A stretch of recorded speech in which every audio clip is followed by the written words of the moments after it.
They are using always beautiful ladies. It's the biggest weapon. Kim Jong-un l'a fait assassiner. Voici l'histoire de Kim Jong-nam, le demi-frère qui aurait dû être guide suprême de la Corée du Nord. C'est un scénario digne d'un film noir d'Hollywood. Personne n'est à l'abri de Kim Jong-un et il est hors de question de le trahir. Si le demi-frère de Kim Jong-un peut être assassiné à l'étranger, alors tout ressortissant nord-coréen peut faire l'objet de menaces. Cette semaine, je vais vous raconter l'histoire derrière un assassinat qui a fait la une des journaux du monde entier. En 2017, à l'aéroport de Kuala Lumpur en Malaisie, 2 femmes aspergent le demi-frère du dictateur nord-coréen avec un agent neurotoxique. Avec cet acte, Kim Jong-un envoie un message fort. Il montre qu'il est capable de frapper partout, tout le temps et même des membres de sa propre famille. Nous sommes dans la matinée du 13 février 2017 à l'aéroport de Kuala Lumpur, la capitale de la Malaisie. Kim Jong-nam, le demi-frère du dictateur coréen Kim Jong-un, voyage sous le faux nom de Kim Chol. Les caméras de surveillance de l'aéroport de Kuala Lumpur le montrent traversant le hall principal de façon assez décontractée jusqu'à ce que 2 silhouettes arrivent. Alors qu'il attend son vol pour Macao, il est abordé par une jeune femme. Quelques instants plus tard, une deuxième femme l'approche par derrière et lui plaque un tissu imbibé d'un fluide sur le visage. Kim Jong-nam redoutait fortement d'être l'objet d'un attentat. Alors qu'il commence à ressentir des vertiges, Kim Jong-nam se dirige vers le comptoir d'information pour demander de l'aide. Emmené à la clinique de l'aéroport, il est secoué par des convulsions. Pour comprendre comment on en est arrivé là, faisons d'abord un petit flashback. Kim Jong-nam naît en 1971 à Pyongyang, la capitale de la Corée du Nord.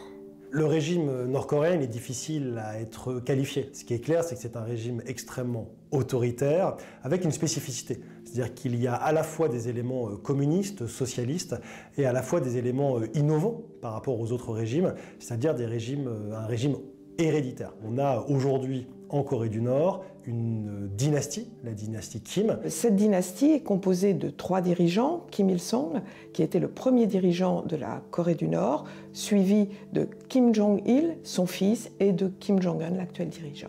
Kim Jong-nam est le fruit d'une liaison entre l'actrice nord-coréenne Song Hae-rim et Kim Jong-il, le fils du fondateur du régime, Kim Il-sung. Il est issu d'une famille, du côté de sa mère, qui n'est pas une famille bien placée dans l'échelle sociale nord-coréenne. Quand Kim Jong-il est tombé amoureux de la mère de Kim Jong-nam, il a caché cette idylle à son père. Au cadre du régime, Kim Jong-il menace de faire exécuter quiconque parle de sa vie privée. Kim Jong-nam grandit à l'abri des regards mais partage des moments privilégiés avec son père. À l'aide de faux passeports, ils se rendent dans des parcs d'attractions au Japon. Kim Jong-nam a une enfance extrêmement solitaire puisqu'il a vécu avec sa mère, sa grand-mère, dans une propriété isolée. Cette enfance choyée dans une sorte de palais l'a complètement isolé du monde réel et je crois qu'il en a souffert toute sa vie. À la fin des années 80, Kim Jong-il s'éloigne de la mère de Kim Jong-nam et se marie à une danseuse du nom de Ko Yoon-hee. Ensemble, ils auront 3 enfants, dont Kim Jong-un. Kim Jong-un et Kim Jong-nam n'ont rien partagé pendant leur jeunesse, donc ils n'ont pas de véritable lien. Alors ce sont déjà des demi-frères qui n'ont pas forcément été élevés ensemble, et donc on a a priori assez peu d'interaction en Corée du Nord entre les 2 demi-frères. À l'adolescence, Kim Jong-nam quitte la Corée du Nord pour Genève afin de poursuivre ses études. En 1994, Kim Il-sung meurt. Son fils Kim Jong-il lui succède. Kim Il-sung, très tôt, a annoncé qu'il voulait que ce soit son fils qui lui succède. Kim Jong-il, il a eu plusieurs décennies pour préparer son arrivée au pouvoir. Il a pu gravir les échelons, avoir des postes extrêmement importants. Et donc le fait que ce soit le successeur était, entre guillemets, un acquis. En tant que fils aîné du guide suprême, Kim Jong-nam est destiné à prendre la tête de la Corée du Nord à la mort de son père.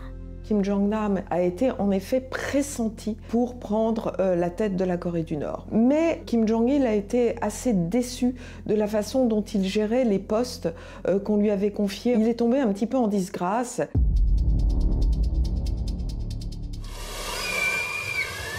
Les dirigeants nord-coréens, notamment Kim Jong-un quand il était petit, et Kim Jong-nam, se sont rendus plusieurs fois au Japon et à Disneyland. En 2001, Kim Jong-nam va avoir 30 ans.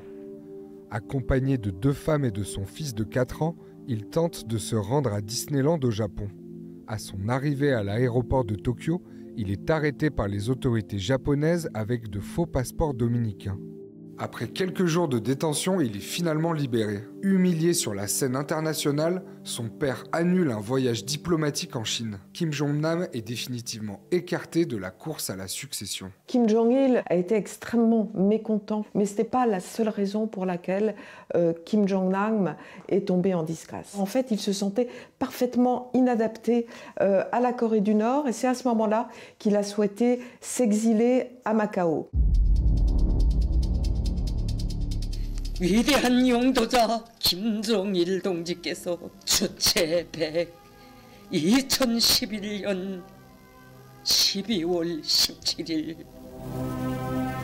Lorsque Kim Jong-il meurt en 2011, c'est son 3e fils, Kim Jong-un, qui lui succède.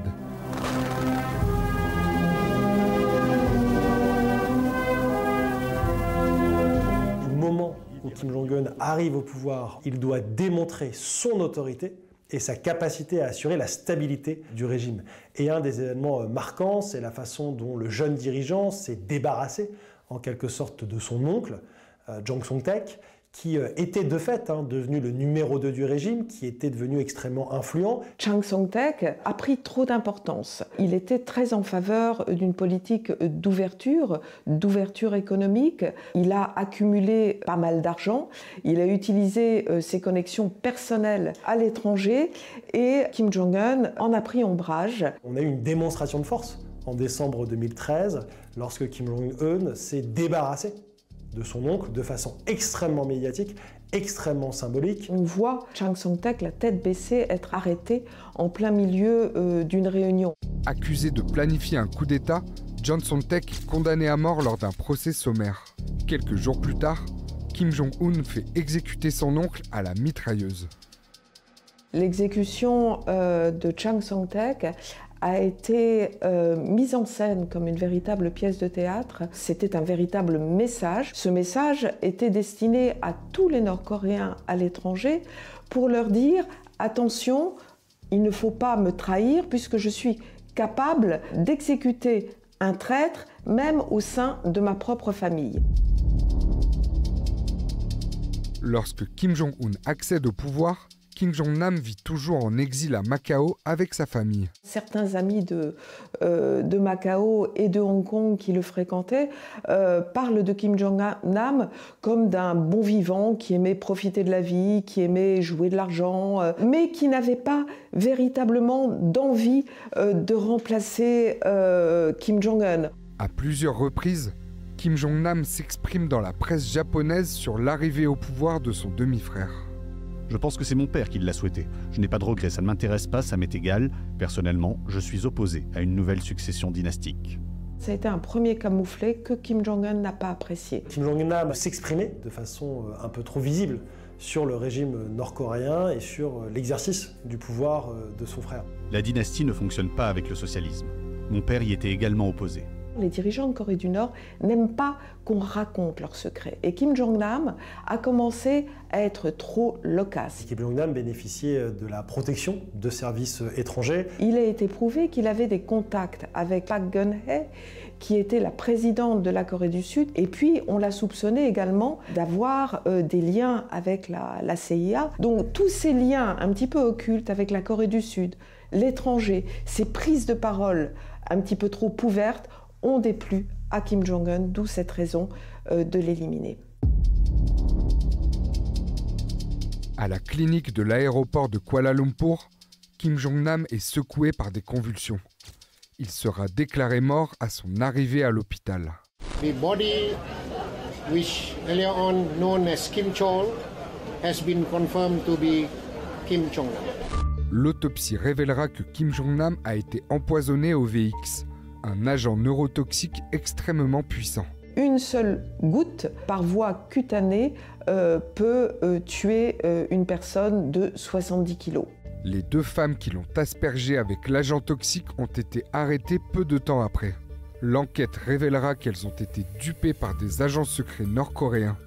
Elles pensaient piéger leurs victimes dans le cadre d'une émission de télé-réalité.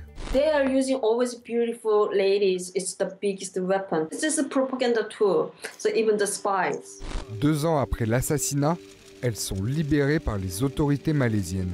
Encore aujourd'hui, personne n'a été condamné pour le meurtre de Kim Jong-nam. Les agents nord-coréens repérés sur les vidéos de surveillance ont réussi à prendre la fuite. De son côté, Kim Jong-un n'a jamais revendiqué l'attentat.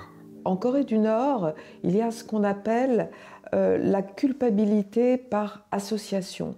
À partir du moment où une personne dans une famille est soupçonnée de trahison, son entourage et sa famille est elle aussi coupable. Hi, my name's Kim Han-sol from North Korea, part of the Kim family.